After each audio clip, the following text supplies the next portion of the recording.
मदारिस registration bill के हम बात करेंगे कि फाइनली बहुत ज़्यादा इस पर चमगोइयाँ हुई, मौलाना नाराज़ हुए, उन्होंने हुकूमत के सामने अपने मुतालबात रखे, लेकिन अब फाइनली ये मामला जो है सेटल डाउन हो गया है क्योंकि हुकूमत ने मदारिस बिल पर सदारती ऑर्डिनेंस लाने का फ़ैसला कर लिया है।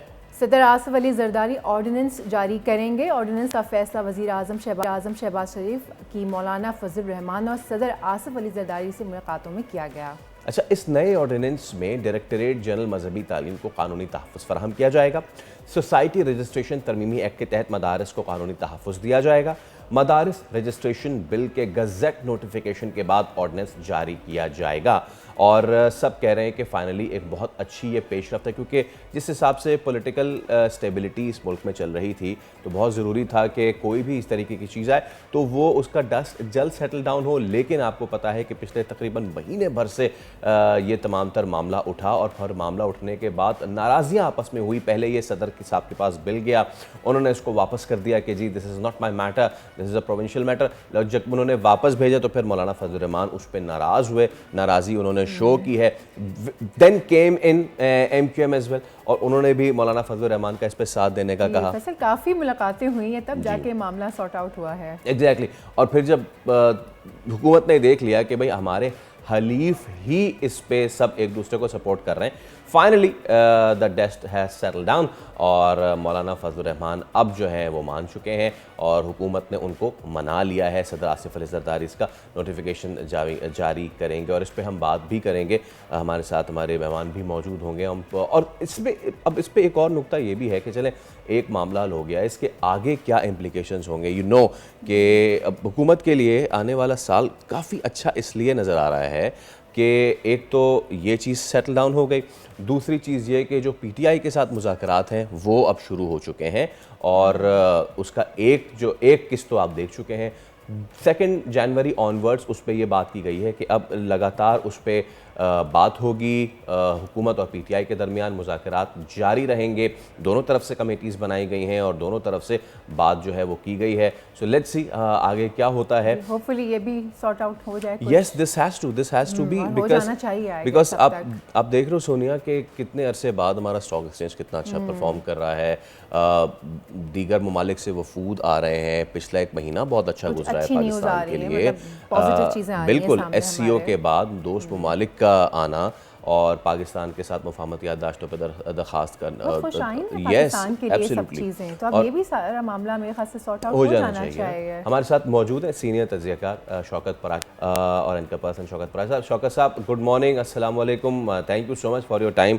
तो चले शौकत साहब, finally the dust has settle down, हम ये कह सकते हैं कॉन्फिडेंटली क्योंकि मदारिस रजिस्ट्रेशन बिल पर जो है मौलाना तो कम अज़ कम मान गए। बहुत शुक्रिया जी, good morning to you as well. मेरा ख्याल है मैंने आप ही के चैनल पे पिछले हफ्ते ये बात की थी कि मेरे नज़दीक ये कोई इतना बड़ा मसला नहीं है।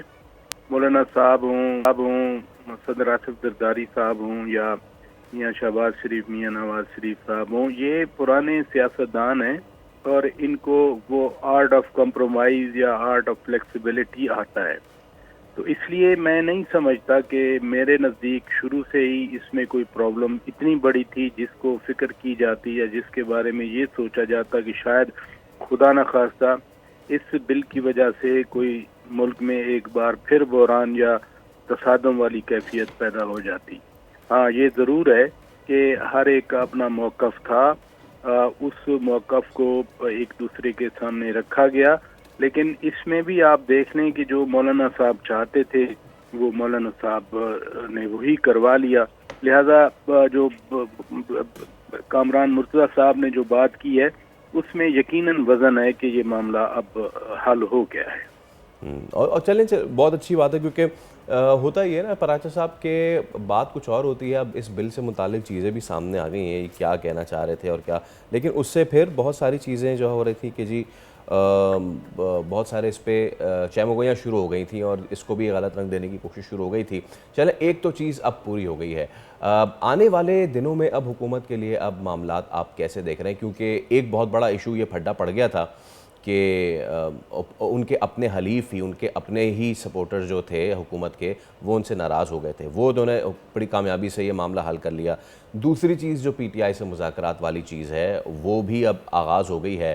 तो आने वाले दिनों में या आने वाला साल जो है उसको कैसे गेज करेंगे? ऑल्दो मुझे पता है कि मैं शेख रशीद नहीं शौकत पराचा से बात कर रहा हूँ, लेकिन फिर भी आप ज़ीरत तज्ज़ियाकार हैं सर, तो मैं चाहूँगा इस पर आप ज़रूर हमें कोई राय दें।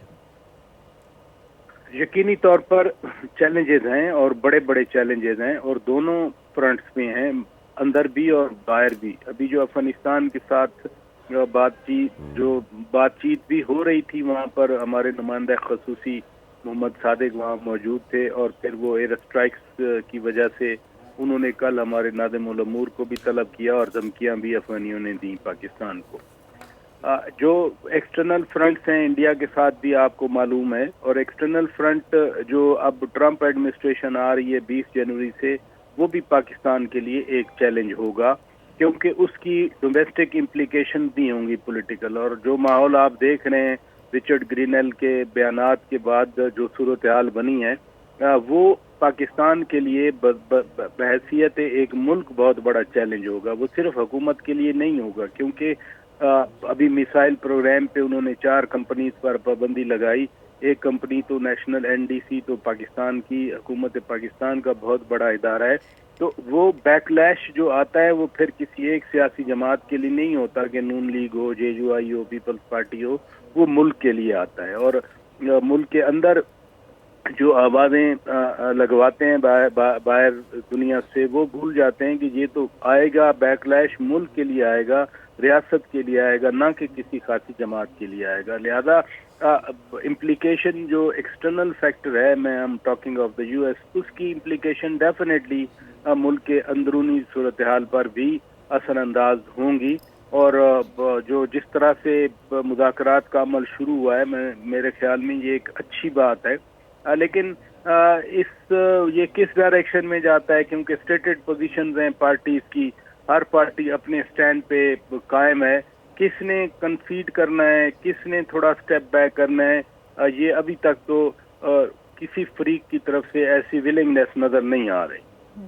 अच्छा, वैसे शौकत साहब, नए ऑर्डिनेंस में डायरेक्टरेट जनरल मजहबी तालीम को कानूनी तहफ़्फ़ुज़ फराहम किया जाएगा, तो इस ऑर्डिनेंस के मुस्तक़बिल पर क्या असरात होंगे? एक तो ऑर्डिनेंस 120 दिन का होता है, 120 दिन के बाद क्या होगा? क्या फिर लेजिस्लेशन करना पड़ेगी? आईनी और कानूनी तौर पर तो यकीनन लेजिस्लेशन करना हो। अगर ये इसी तरह ही यही बिल ऑर्डिनेंस बन के आ रहा है तो फिर इस पे साइन नहीं किए गए, इसको वापस भेजने की क्या लॉजिक थी? अगर आपने दोबारा उसी तरह की लेजिस्लेशन करनी है, बेशक ज्वाइंट सेशन से कर लें या अमेंडमेंट करके, जो भी लॉजिकल तरीका तो ज्वाइंट सेशन का ही है कि सदर ने वापस भेज दिया, लेकिन उसमें भी एक मुद्दत होती है ख़ास। तो क्या नई एक्सरसाइज करना पड़ेगी? और जब नई एक्सरसाइज की जाएगी तो उसमें what will be the difference?